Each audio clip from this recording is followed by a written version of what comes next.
Havrimizni davomlashtiramiz, hurmatli vatandoshim.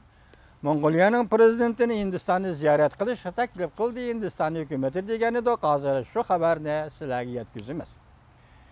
Mavzu mundaq. Hindiston Mongoliya prezidentini Hindiston ziyorat qilishga taklif qildi.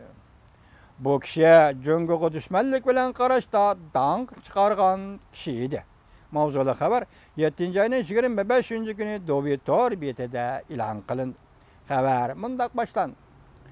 Jungo-Hindiston munosabatining vaziyati og'irlashgan bir paytda Hindiston Mongoliyada yangi prezident bo'lib saylangan Batalgani Hindistonni ziyorat qilishga taklif qilishdan iborat bu tadbir Jungoga besim ishlatish tadbiri deb qaraldi.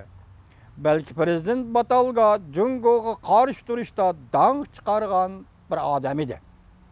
Hindiston iqtisod vaqt gazeti 7-oyning 25-kuni xabar qilib, mundaq ko'rsatdi.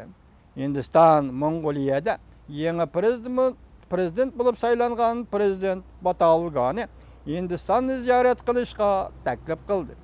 Hindistonning bu qatim Mongoliya rahbarlarini Hindistonni ziyorat qilishga taklif qilishi Batalga Mongoliyada prezident bo'lib saylanib bir qancha kun o'tgandan keyin yuz bergan ish deb qaraldi.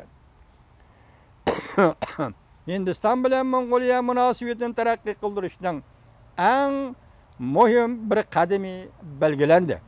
Chunki bu ish dal Hindiston Jungo chegarasida so'rkilish yuz bergan bir paytda yuz berdi.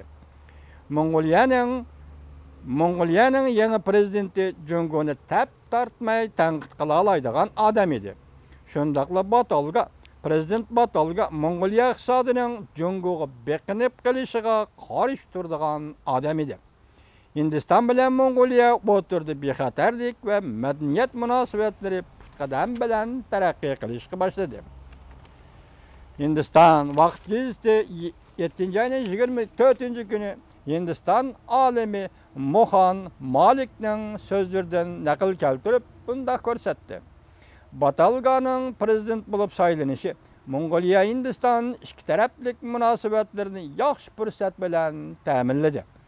Bu ish Jungo bilan Hindistonning geopolitik qarama-qarshiligida o'rta va kichik kuchlar bilan elishishning bir qismidir. Maqolada bunday ko'rsatildi.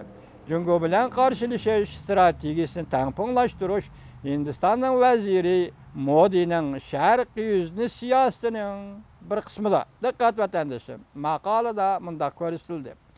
Jungo bilan qarshilashish strategiyasini tangpunglashtirish Hindistonning vaziri Modining sharqiy yuzni siyosatining bir qismidir. Kuchayayotgan Jungoning besim oldida Mongoliya Hindistonni Jungoga qarshi turishga bir yangi kuch deb qaramoqda. Mongoliyaning Hindiston bilan bo'lgan zich qo'yiq munosabati Beijing bilan savdolashishda tanlab olgan birdan bir tanlashdir. Masalan, Mongoliya bilan Hindistonning munosabati yaxshilansa, Mongoliya o'rnidan dast turib, har qanday so'z iboralarda Beijing bilan savdolasha oladi demoqchi. Mongoliyada yangi o'tkazilgan umumiy saylovda Batalga 6-oyning 8-kuni Mongoliya iqtisodining janubdagi davlatning tahdidiga uchraganligini, ya'ni janubdagi qo'shnisi Jungoning tahdidiga uchraganligini, nurg'un o'lkalarning yer osti boyligining Jungoga eksport qilinayotganligini, eqib ketayotganligini tilga olib, bu ishni tuzatadigan vaqt yetib keldi degan edi.